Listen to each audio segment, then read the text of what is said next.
వచ్చాయి. అంటే బేసిక్గా ఆవిడకి అసలు రాజకీయ అనుభవం కూడా లేదు కదా, కేవలం భర్త హత్యకు గురి కావటం, ఆ రోజు శ్యాంబాబే నిందితుడని ఆరోపించడం, తద్వారా సింపతి ప్రజల్లోకి రావటం, ఇది ప్లస్ అయిందా ఆవిడ గెలవడానికి? ఒక విధంగా మీరే గెలిపించినట్టు ఆవిడని కదా. 100% అండి.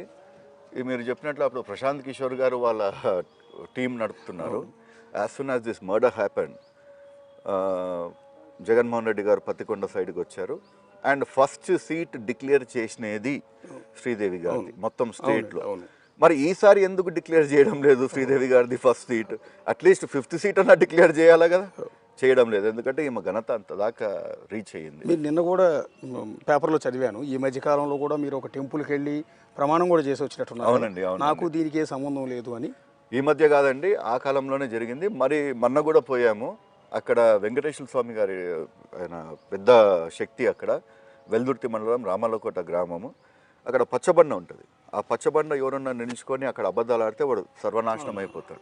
నేను ఇక్కడ ప్రామిస్ చేస్తున్నాను, మీరు కూడా వచ్చి నాకు దీంతో సంబంధం ఉంది అని చెప్పి ప్రామిస్ చేయండి, చూస్తాము అని చెప్పి సవాల్ చేస్తాను. కానీ ఎవరు రాలేదు, ఇప్పుడు దాకా ఆ ఊరికి కూడా పోలేదు.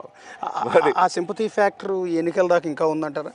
మీరంటే పూర్తి స్థాయిలో జనానికి ఆ క్లారిటీ ఇవ్వడంలో సక్సెస్ అయ్యాను అనుకుంటున్నారా? దీనికి నాకు, ఈ మర్డర్కి నాకు సంబంధం లేదు, కేఈ శ్యాంబాబుకి నారాయణ రెడ్డి మర్డర్కి అసలు సంబంధం లేదు అన్న విషయాన్ని జనాల్లోకి తీసుకెళ్ళడంలో సక్సెస్ అయ్యారా మీరు? 100% సక్సెస్ అయ్యామండి. ఎందుకంటే ఇప్పుడు మేము భవిష్యత్ గ్యారెంటీ పైన ప్రతి ఒక్క ఊరు తిరుగుతున్నాము. There is no reaction from anybody.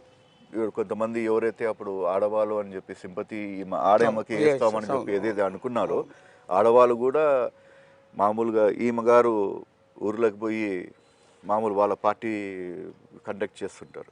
Conduct చేసేటప్పుడు ఆడవాళ్ళు మాకు నీళ్ళు లేవండి, మీరు నీళ్ళు ఇప్పియాలా అంటే, ఎందుకు నీళ్ళు ఇప్పియాలని తోసుకొని పోలీసులు తోస్తారు. ఈమె ముందరికి వెళ్ళిపోవడం జరిగింది. 2-3 చోట్ల ఆడవాళ్ళు అందరూ ధర్నా కూడా చేశారు. ఈమె పైన భారీగా ధర్నా చేసి ఈమెని అడ్డుకున్నారు. మధ్యకెరలో అడ్డుకున్నారు, వెల్దుర్తి వాళ్ళ సొంత మండలంలో అడ్డుకున్నారు, కృష్ణగిరిలో అడ్డుకున్నారు.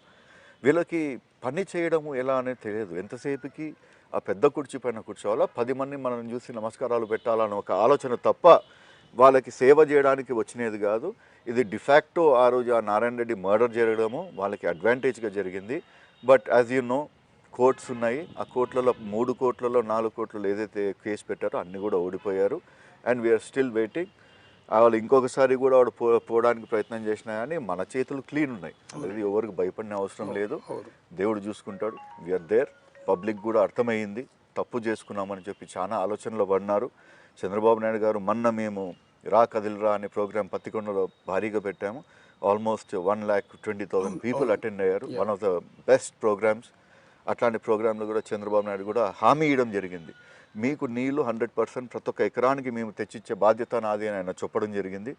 అదే కాకుండా ఇక్కడ ఉన్న గుండురేవుల ఇంకా 2-3 ప్రాజెక్టులు, వేదవతి, ఆ ప్రాజెక్టులు ఏదైతే అప్పుడు చెప్పామో ఆ ప్రాజెక్టులు కూడా నేను 100%గా చేసి చూపెడతానని చెప్పడం జరిగింది. దాంతో మేము చాలా సంతోషపడినాం. రాయలసీమ రత్నాల సీమ అంటారు అన్నట్టుగానే పర్టికులర్